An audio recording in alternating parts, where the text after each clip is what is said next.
اعوذ باللہ من الشیطان الرجیم بسم اللہ الرحمن الرحیم۔ سورہ عنکبوت کی 3 آیتیں پڑھ رہا ہوں۔ آیت نمبر 64، آیت نمبر 65، آیت نمبر 66۔ وما هذه الحیات الدنیا الا لہو ولعب، اور یہ دنیا کی زندگی کچھ نہیں ہے مگر ایک کھیل اور دل کا بہلاوا۔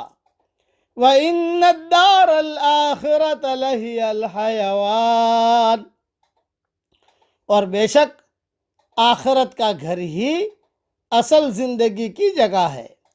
لَوْ كَانُوا يَعْلَمُونَ، کاش کہ وہ جانتے۔ فَإِذَا رَكِبُوا فِي الْفُلْكِ دَعَوُا اللَّهَ مُخْلِصِينَ لَهُ الدِّينَ، پس جب وہ کشتی میں سوار ہوتے ہیں تو اللہ کو پکارتے ہیں اسی کے لیے دین کو خالص کرتے ہوئے۔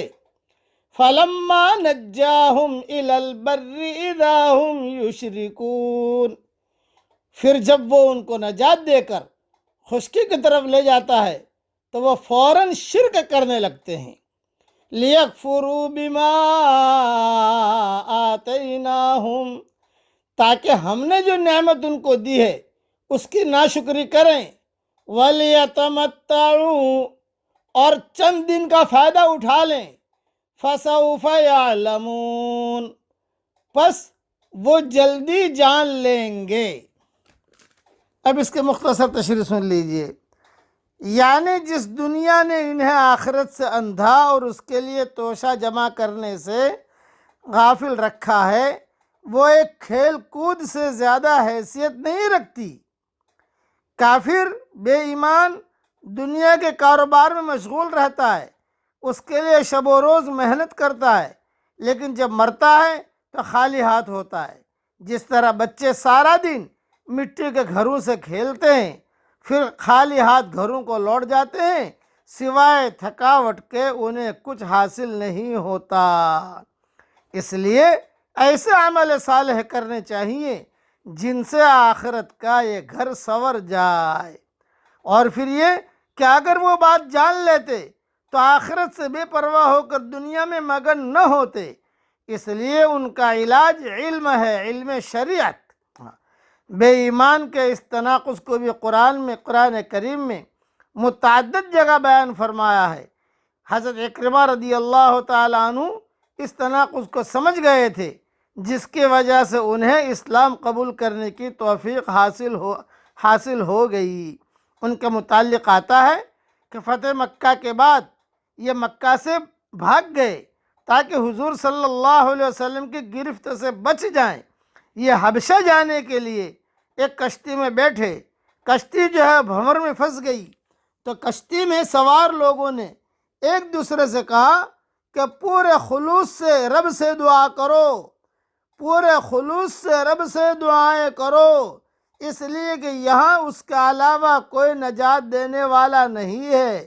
حضرت اکرمہ رضی اللہ تعالیٰ عنہ نے یہ سن کر کہا کہ اگر یہاں سمندر میں اس کے سوا کوئی نجات نہیں دے سکتا تو خشکی میں بھی اس کے سوا کوئی نجات نہیں دے سکتا۔ اور اسی وقت اللہ سے عہد کر لیا کہ اگر میں یہاں سے بخیریت ساحل پر پہنچ گیا تو میں محمد صلی اللہ علیہ وسلم کے ہاتھ پر بیعت کر لوں گا، یعنی مسلمان ہو جاؤں گا۔ چنانچہ یہاں سے نجات پا کر انہوں نے اسلام قبول کر لیا رضی اللہ تعالی عنہ۔ تفسیر ابن کثیر میں یہ مضمون موجود ہے۔ اور جب حضور صلی اللہ علیہ وسلم کی سیرت جب چل رہی تھی تو حضرت اکرمہ کا قصہ تقریباً پورا، یہ تو میں نے مختصر بیان کیا، پورا قصہ تقریباً 5-6 دن یا 7 دن میں نے پورا کیا ہے، وہ یوٹیوب پر دیکھ لیا جائے۔ انسان کی گمراہی، اس لیے کہ انسان کی گمراہی کا اصل سبب یہ ہے کہ وہ دنیا کی رونقوں اور دنیا کے مسائل میں اتنا گم ہوتا ہے کہ اس سے اوپر اٹھ کر سوچے نہیں پاتا۔ حقیقت کو پانے کے لیے اپنے آپ کو ظاہر سے اوپر اٹھانا پڑتا ہے۔ بیشتر لوگ اپنے آپ کو ظاہر سے اٹھا نہیں پاتے، اس لیے بہت لوگ حقیقت کو پانے والے بھی نہیں بنتے۔ دنیا میں آدمی کو بار بار ایسے تجربات پیش آتے ہیں جو اس کو اس کا عجز یاد دلاتے ہیں۔ اس وقت اس کے تمام مصنوعی خیالات ختم ہو جاتے ہیں اور حقیقی فطرت والا انسان جاگ اٹھتا ہے، مگر جیسے ہی حالات معتدل ہوئے وہ دوبارہ پہلے کی طرح غافل اور سرکش بن جاتا ہے۔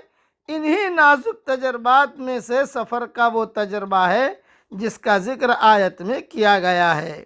آدمی کو جاننا چاہیے کہ آزادی کا یہ موقع اس کو صرف چند دن کی زندگی تک حاصل ہے۔ موت کے بعد اس کے سامنے بالکل دوسری دنیا ہوگی اور بالکل دوسرے مسائل ہوں گے۔ اللہ تعالیٰ ان باتوں کی صحیح صحیح حقیقت تک ہمیں پہنچنے کی توفیق عطا فرمائے۔ درود شریف پڑھ لیجئے۔ یا رب صلی وسلم دائما ابدا علی حبیبک خیر الخلق کلہم آمین وآخر دعوانا ان الحمد للہ رب العالمین۔